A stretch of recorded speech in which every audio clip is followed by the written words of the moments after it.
é o Evangelho segundo Jesus, o Cristo de Deus, segundo o Cordeiro imolado desde antes da fundação do mundo, segundo esta ordem eterna e universal de Melquisedeque.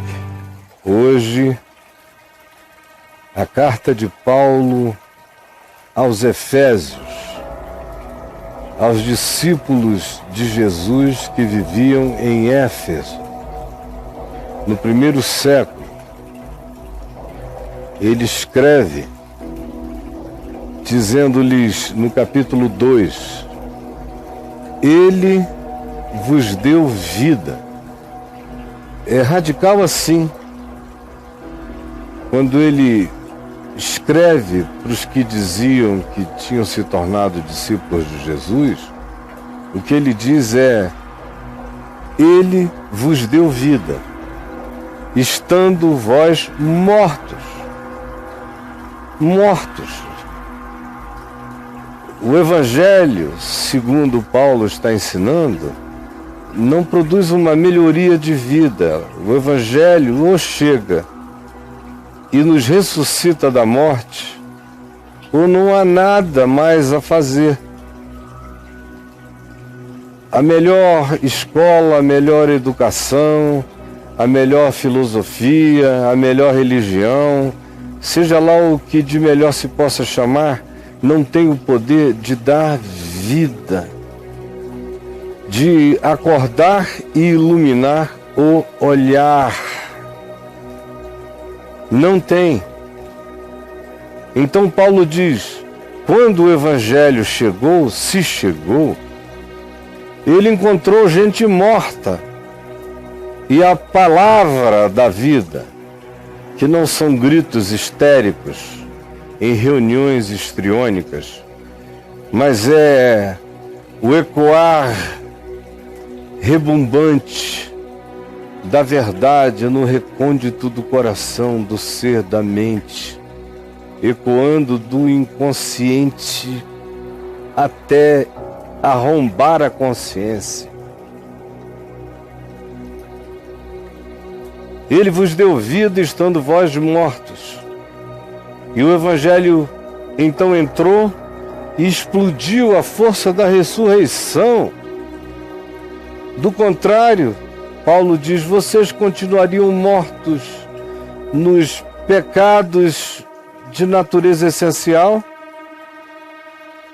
amartia, errar o alvo, continuariam errando o alvo, errando o alvo, errando o alvo, que é o pecado de ser, com o egoísmo que nos essencializa, com o egoísmo que pervade todas as membranas da nossa existência e por isso nos entorta, e entorta mesmo que sejam as nossas melhores intenções. Entorta. Amartia. Vocês estavam mortos por causa da essência entortada, corrompida, perversa, mazinha, por vezes até diabólica. E também por causa dos delitos, das transgressões da deliberação, das transgressões do dolo, da determinação, da escolha pessoal, que visava exclusivamente o benefício pessoal contra o que quer que fosse ou quem quer que seja. Vós estáveis mortos nisto, porque existir assim é existir morto. A essência corrompida e a consciência determinada a predatoriamente se dá o melhor possível contra o próximo. É uma existência em detrimento da do outro. E Paulo diz, todos vós, todos nós, já andamos nisto, já fomos assim. A menos que não tenhamos encontrado o Evangelho. Se encontramos o Evangelho, ele nos salvou de sermos assim. E se dizemos que encontramos o Evangelho, mas não estamos livres de vivermos assim, é porque não foi o Evangelho que encontramos. E, portanto, continuamos a andar segundo o curso deste mundo. As opiniões, as ideologias, os lados, as bandas, as facções, os partidos, as tribos, os grupos, as panelas, os ódios, as raivas, os sistemas fechados, as radicalizações, os fanatismos, de todos os lados, de todos os tipos, alimentando a rede de intrigas planetária, jogando uns contra os outros, uns contra os outros, uns contra os outros, uns contra os outros, irmão contra irmão, pai contra filho, filho contra pai, brancos contra negros, ricos contra pobres, pobres contra ricos, etnias contra outras etnias, nações contra nações, impérios se levantando contra outros impérios ou explorando e absorvendo menores. Enfim, o curso deste mundo, a cultura deste mundo, tudo que a gente chama de mundo, que é produto do nosso olhar, que é a expressão da soma e depois multiplicação e depois crescimento exponencial de tudo aquilo que nós somos. O mundo somos nós, é a soma de todos nós. Isso cria um volume, esse curso, como Paulo chama, tem um volume, é um movimento, é uma dinâmica e é um volume no inconsciente. No inconsciente. É tão extraordinariamente no inconsciente e ao mesmo tempo é um curso tão claro e definido que não param de surgir teorias da conspiração. São 13 que moram em lugares do primeiro mundo que controlam tudo isso. São 6, são 7, já foram judeus. É o curso deste mundo. Não é ninguém, é todo mundo. Todos nós. É a soma, é a soma. É a soma de quem nós somos. O mundo é a soma de quem nós somos. E nós, a maioria de nós, anda segundo esse curso. É assim que o mundo vai, é assim que a gente vai, a gente escolhe. A maioria absoluta, praticamente, anda assim, para um lado ou para o outro, apenas repercutindo e replicando o que o mundo diz para um lado ou para o outro. São mortos, são espiritualmente pessoas que não enxergam nada, elas só andam com o fluxo dos movimentos. Mortos porque essencialmente erram algo, erram a escolha, erram a visão e muitas vezes, porque além disso deliberam perversamente o que desejam na corrupção dos seus corações. O curso deste mundo vai conduzindo o fluxo dos mortos espirituais segundo o príncipe da potestade do ar. É esse curso que é a soma de todos nós, que é o mundo, e a ação sutil, penetrante, animadora, emuladora, exacerbadora, exageradora, polarizadora, extremista, que institui o concurso da maldade no inconsciente coletivo, É um querendo ver se consegue fazer mais mal do que o outro, e todo mundo censurando o mal que o outro fez. E o príncipe deste mundo, sutilmente, com linhas invisíveis, sem que ninguém perceba, mantendo todos com a sensação de que são independentes, autônomos e autoconscientes, seguem mortos na corrupção essencial do seu egoísmo e nas deliberações letais dos seus caprichos.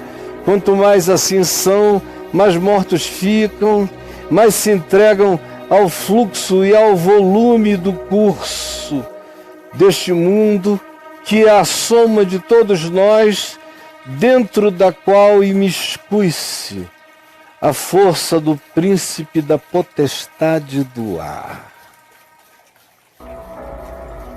do espírito planetário, mundial, nacional, étnico. O objetivo dele é matar, roubar e destruir, agonizar e felicitar, ter vontade de morrer, ter vontade de matar, antipatizar de maneira fóbica, sem poder nem explicar de onde vem o fluxo de sentimentos que muitas vezes são maiores do que o indivíduo que os experimenta, que vem da soma do que nós somos, formando o mundo, aumentado, atiçado pelo príncipe da potestade do ar, desse espírito que agora, neste dia, atua em efetividade nos filhos da desobediência. Os filhos da desobediência são esses que sempre erram o alvo, sempre erram o alvo. Nunca acertam na lei da vida. Raramente há alguns que escolhem a porta estreita e o caminho estreito e entram pela vida. A maioria anda cega segundo o fluxo do instinto, do animal, do mamífero humano, do capricho, rosnando com os predadores, sem saber nem porquê, sob a força desse poder espiritual mediúnico, penetrando mentes, fomentando sonhos, pesadelos, tormentos noturnos e iras diárias, sob o sol causticante.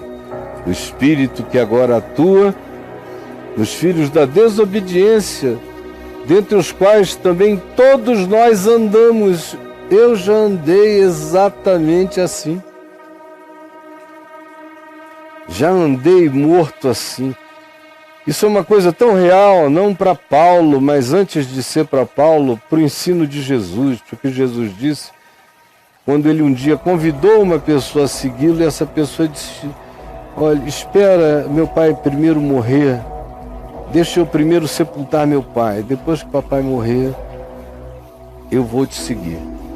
E Jesus então, olhando para ele, disse, deixa os mortos sepultarem os seus próprios mortos. Deixa os mortos sepultarem os seus próprios mortos, porque todos estão mortos nos seus delitos e pecados. Nós todos já andamos assim, entre os quais também todos nós andamos outrora, um dia. Sim, nós sabemos o que é ser parte disso.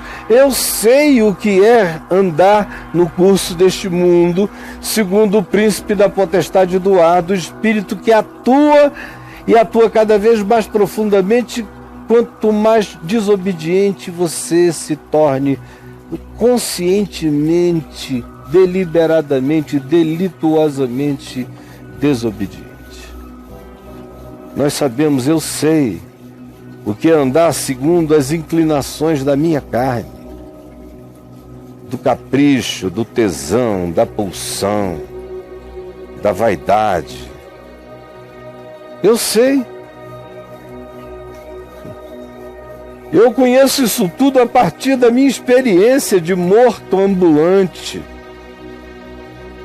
andando segundo o curso deste mundo, o príncipe da potestade do ar, aceitando a indução do espírito da desobediência, que estimula as inclinações da nossa própria carne, de modo que a responsabilidade é minha. E sou eu que determinei e determino quando peco, fazer a vontade da carne e dos meus pensamentos, ou dos pensamentos de outros, ou das ideologias ensinadas neste mundo, ou das filosofias ensinadas e alimentadas pelo príncipe da potestade do ar. Eu não posso transferir isso para nenhum poder maior do que eu, porque esse poder invisível age segundo as inclinações da minha carne. Eu faço a contribuição da minha carnalidade, seja ela de que natureza seja. Quando eu me entrego e ao invés de dar razão à vontade de Deus, eu dou vazão e razão à minha carne, ao meu desejo, ao meu capricho, ao meu tesão, à minha cobiça, ao meu devaneio, à minha fantasia, ao meu sonho louco. Quando eu me entrego aos pensamentos estabelecidos, às verdades assumidas por uma geração, e as pratico como pratica todo aquele que anda segundo o curso deste mundo. Por isso, eu sou parte da geração que era por natureza filha da ira, como também os demais. De que ira? Da ira que o viver assim produz contra quem vive assim. Essa é a ira. Viva assim, e o resultado disso voltar-se-á contra você. Viva exatamente deste modo, crendo que em você existem coisas tão absolutamente sublimes, divinas e santas, só que você não acerta nunca. O melhor de você ainda erra o alvo. Tua melhor piedade ainda é vaidosa. A tua mais expressiva sublimidade ainda é narcisista.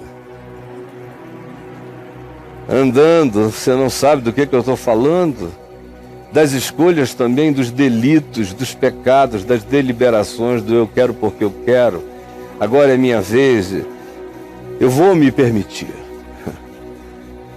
Segundo o curso deste mundo, segundo o príncipe da potestade do ar, do espírito que agora atua nos filhos da desobediência, que são forças e poderes que exploram exclusivamente as inclinações da nossa carne e a nossa vontade de fazer a vontade da carne, o desejo da carne, e de seguir segundo os pensamentos mais aplaudidos no mundo, ou na hora, ou no momento. E por isso, siga assim, ande assim, e você provará a ira, o resultado, a consequência que vem por quem e sobre quem existe assim, andando morto nesta vida.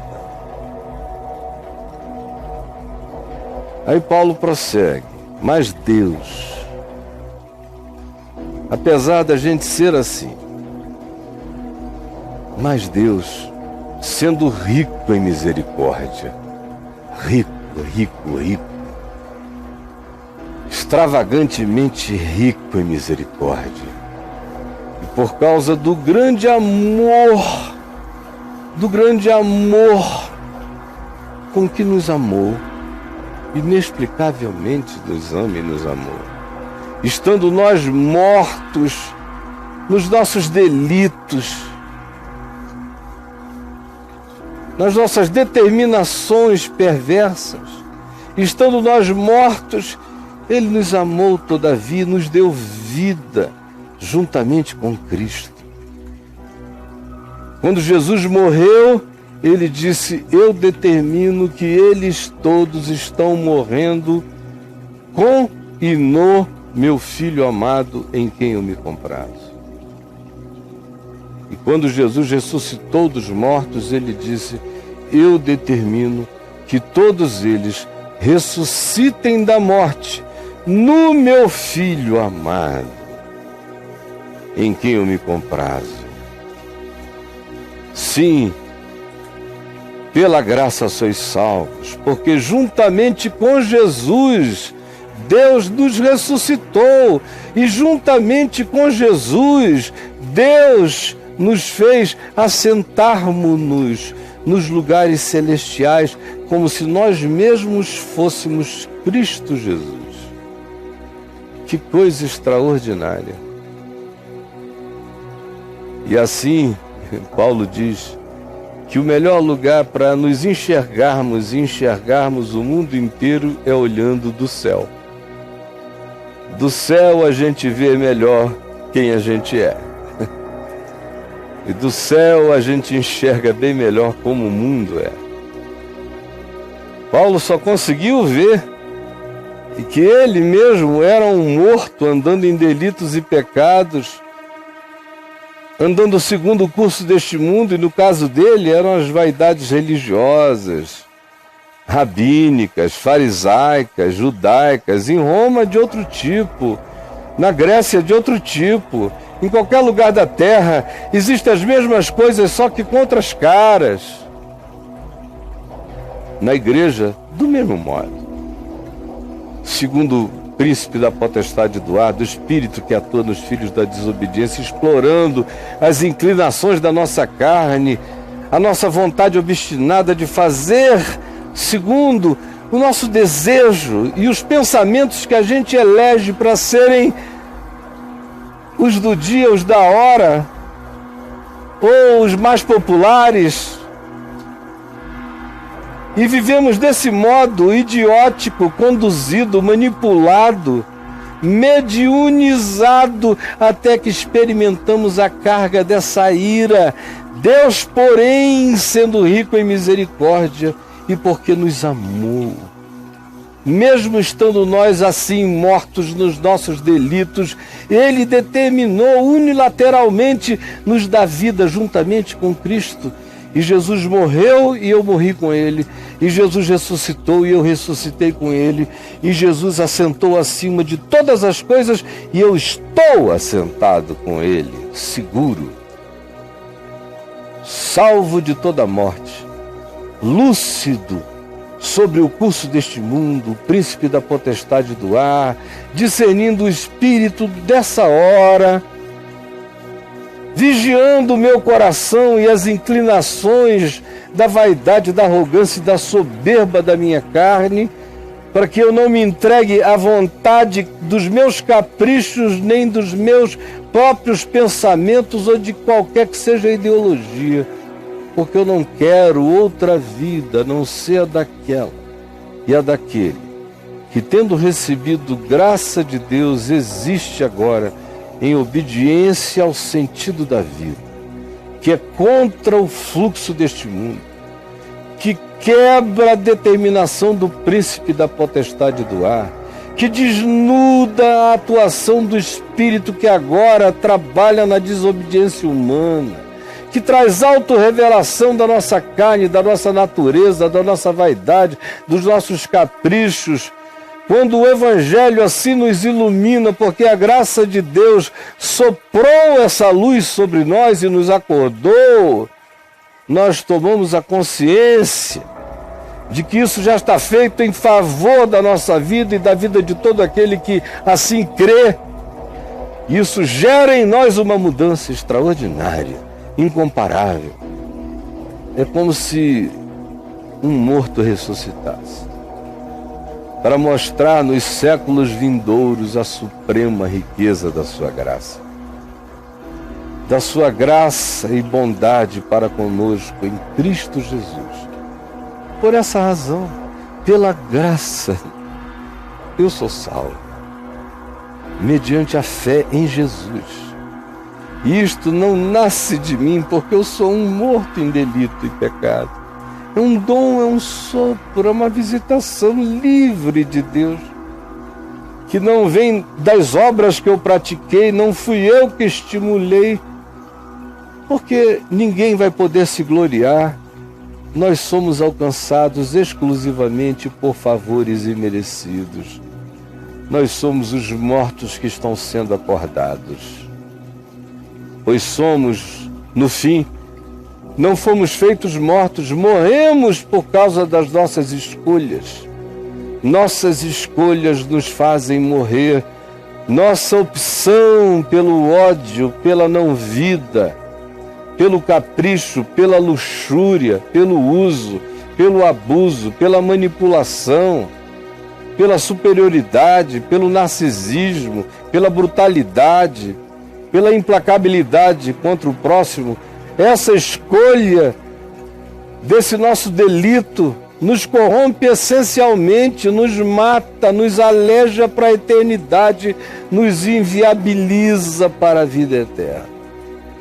Mas nós fomos tirados disso por uma determinação unilateral de Deus e fomos feitos em Cristo. Nós já sabemos quem nós fomos feitos para ser.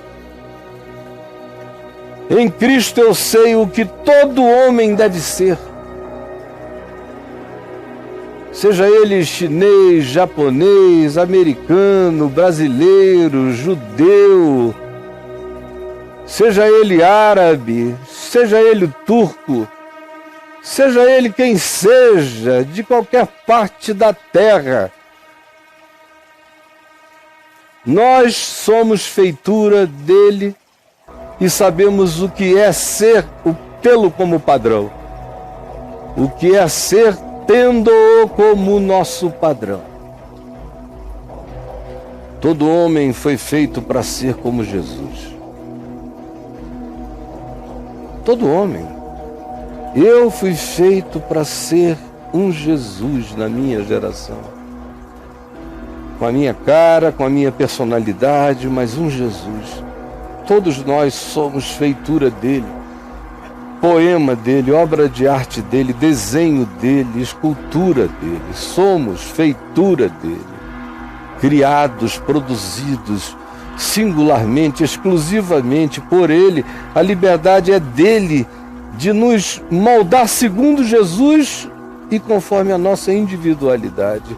Somos feitura dele, criados em Cristo Jesus, para vivermos as boas obras do Evangelho, do amor, da alegria, da justiça, da paz, da reconciliação, da bondade, da libertação e da liberdade, do autocontrole, do domínio próprio, da fidelidade, para vivermos assim, segundo Jesus, praticando as obras que Deus, nosso Criador, de antemão preparou para que andássemos nelas, para que fosse o nosso caminho, para que nós fôssemos não os amaldiçoadores da terra,